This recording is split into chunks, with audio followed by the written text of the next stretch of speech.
আজকে আমরা এমন একটা টপিক নিয়ে কথা বলবো যে টপিকটা থেকে ঢাকা বিশ্ববিদ্যালয় ক ইউনিট ভর্তি পরীক্ষায় প্রতি বছরই প্রশ্ন আসে। তুমি যদি জাস্ট একবার খেয়াল করে দেখো 97, 98, 2, 3, 5, 6, 15, 16, 17, 18, 19, 20, 21, 22 এই প্রত্যেকটা বছরে মাইটোকন্ড্রিয়া এই ছোট্ট একটা টপিক থেকে কোশ্চিন হয়েছে। তোমরা যখন বই পড়তে যাও মাইটোকন্ড্রিয়া টপিক তো এত ছোট না, অনেক বিশাল একটা টপিক, তাই না? কিন্তু তোমার বুঝতে হবে যে কোন টপিকটা থেকে প্রশ্ন হচ্ছে। তো মাইটোকন্ড্রিয়া থেকে তুমি জাস্ট এতটুকু অংশ পড়বা, তাহলে তোমার মাইটোকন্ড্রিয়া অংশটা কাভার। ঠিক আছে?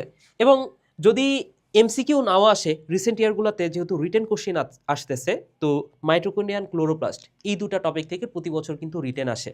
তো এই একটা মাত্র টপিক যদি তুমি ভালো করে পড়ো এবং ক্লোরোপ্লাস্টও তার সাথে, এখান থেকে কিন্তু একটা এমসিকিউ অথবা সিকিউ তুমি কমন পাবা। তো এই টপিকটুকু আমি খুব সহজে শর্টকাটে কিভাবে মনে রাখা যায় সেটা আজকে বুঝাই দিব। দেখো, মাইটোকন্ড্রিয়ার অপর নাম তোমার মনে রাখতে হবে, এটা প্রত্যেকেই জানো, শক্তিঘর বা পাওয়ার হাউস। তো ঢাকা বিশ্ববিদ্যালয়ে এটাই কোশ্চেন ছিল যে শক্তি উৎপন্ন করা কিসের কাজ? মাইটোকন্ড্রিয়ার কাজ। এরপরে দেখো ভৌত গঠন, ভৌত গঠনের মধ্যে কি কি আছে এই টপিকটুকু যদি জাস্ট পড়তে পারো, তুমি মনে রাখতে পারো, এইখান থেকে তুমি কমন পাবা। তো এই পুরো অংশটা তুমি জাস্ট একটা ওয়ার্ডের মাধ্যমে মনে রাখতে পারো, সেটা হচ্ছে মাইটোকন্ড্রিয়া। মাইটোকন্ড্রিয়া।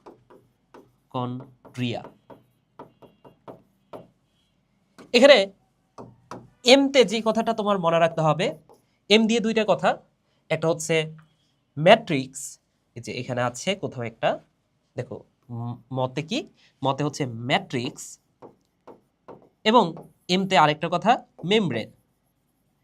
মেমব্রেন, মেমব্রেন মানে কি? মেমব্রেন মানে হচ্ছে যে আবরণী। তাহলে ম্যাট্রিক্স অ্যান্ড মেমব্রেন। এবং এই আবরণী বা মেমব্রেন থেকে যে কথাটা মনে রাখবা, এখানে হচ্ছে লিপোপ্রোটিন বাইলেয়ার দ্বারা এটা গঠিত, এবং দুই আবরণীর মাঝখানে যে ব্যবধান সেটা হচ্ছে 6 থেকে 8 ন্যানোমিটার। অর্থাৎ এই যে এটা যদি একটা মাইটোকন্ড্রিয়া হয়, এখানে এটা তো বাইরের মেমব্রেন, এটা হচ্ছে ভেতরের মেমব্রেন। এই দুটা মেমব্রেনের মধ্যে দূরত্ব কতটুকু? 6 থেকে 8 ন্যানোমিটার। এবং এই দুইটা মেমব্রেনের মাঝখানে যে উপাদানটা থাকে তার নাম হচ্ছে লিপিড। এটাও কিন্তু ঢাকা বিশ্ববিদ্যালয় পরীক্ষায় এসেছিল। তাহলে লিপিড এই দুটা মেমব্রেনের মাঝে থাকে। প্রকোষ্ঠ থেকে যে কথাটা মনে রাখবা, সেটা হচ্ছে ভেতরের মেমব্রেন দিয়ে আবদ্ধ যে অঞ্চল, সেটাকে বলা হচ্ছে অভ্যন্তরীণ কক্ষ। অর্থাৎ এই যে এটা হচ্ছে ভেতরের মেমব্রেন, এবং এইখানে এইখানে কি আছে বলতো? তরল আছে, ওইটাকে বলা হচ্ছে অভ্যন্তরীণ প্রকোষ্ঠ, এবং ওই অংশটাকেই বলা হচ্ছে ম্যাট্রিক্স। মাইটোকন্ড্রিয়ার এই আয়ের উচ্চারণ কিসের মতো? হর্ষইর মতো, তাই না? মাই, হর্ষইর মতো। তো এই হর্ষই থেকে যে কথাটা মনে রাখবা, ইলেকট্রন ট্রান্সপোর্ট সিস্টেম বা ইলেকট্রন ট্রান্সপোর্ট চেইন, ইটিসি মনে রাখবা। তাহলে মাইটোকন্ড্রিয়ার আরও একটা গঠনের উপাদান হচ্ছে ইটিএস বা ইটিসি। ও থেকে মনে রাখতে হবে অক্সিজম। সি থেকে মনে রাখতে হবে ক্রিস্টি, এটাও ঢাকা বিশ্ববিদ্যালয়ের পরীক্ষায় এসেছিল। ক্রিস্টি আসলে কি? ক্রিস্টি হচ্ছে এই যে ভেতরে আঙ্গুলের মতো যে প্রবর্ধক বা অনিয়মিত ভাঁজ, এটাও পরীক্ষায় এসেছিল। বোল্ড করে যা লেখা আছে সেটাই পরীক্ষায় এসেছে। এরপরে আর থেকে যে কথাটা মনে রাখবা সেটা হচ্ছে 70s রাইবোজোম। আর থেকে মনে রাখবা 70s রাইবোজোম। এই যে রাইবোজোম আছে 70s। এ থেকে যে কথাটা মনে রাখবা ভাইয়া, সেটা হচ্ছে এটিপি সিনথেসিস। তাহলে মাইটোকন্ড্রিয়াতে কি আছে? এটিপি সিনথেসিস আছে। এবং লাস্ট ওয়ান ডি থেকে যে কথাটা মনে রাখবা, বৃত্তাকার ডিএনএ। ডি থেকে যে কথাটা মনে রাখবা, নিজস্ব বৃত্তাকার ডিএনএ আছে। তাহলে এতটুকু জাস্ট অংশ যদি তুমি পড়তে পারো, ঢাকা বিশ্ববিদ্যালয়ে এর বাইরে কোনো কোশ্চিন হয় না। ঠিক আছে? তো এই যে এইভাবে টপিকগুলো সাজানো, এবং এই যে কোন কোন বছরে এই টপিক থেকে প্রশ্ন হয়েছে, কতটুকু পড়তে হবে, কতটুকু পড়লে তোমার ঢাবির প্রিপারেশন বা অন্যান্য ভার্সিটি প্রিপারেশন কাভার হবে, সেটার জন্য সেই বিষয়টা তুমি হচ্ছে আমার এই কোর্সে যদি এনরোল করো, সেটা হচ্ছে লাস্ট অফ বায়োলজি 2.0। এই কোর্সে আমি এইভাবে পড়াবো। আমি যে কাজটা করব সেটা হচ্ছে দুইটা সেগমেন্টে আমি ক্লাস নিব। সেগমেন্ট একই আমি যে কাজটা করব সেটা হচ্ছে এলএসবি 2.0 100 পেজের আমার একটা বই আছে। এই যে এটাই সেই বই। এখানে মাত্র 100 পেজে জিওলজি প্লাস বোটানি সবকিছু খুব সুন্দর মতো সাজানো আছে। মাত্র 100 পেজ। গত বছরে এই বই থেকেই ঢাবিতে 18 মার্ক কমন আসছিল হুবহু, এবং জিএসটিতে 19 মার্ক কমন আসছিল। মাত্র 50 পেজ ছিল তখন। এবছর প্রায় ডাবল হয়েছে, 100 পেজ, 100 পেজ থেকে ইনশাল্লাহ এই বছরও অনেক বেশি কমন আসবে। এর কারণ হচ্ছে বিগত বছরের কোশ্চিনগুলা এভাবে অ্যানালাইসিস করে দেখো, এই যেভাবে আমি এখানে প্রত্যেকটা সাল লিখে দিয়েছি যে এই বছরগুলোতে কোশ্চিন হয়েছে, এভাবে অ্যানালাইসিস করে এই বইটা বানানো। সো এই বইয়ের উপর মোট 10টা ক্লাস তুমি পাবা।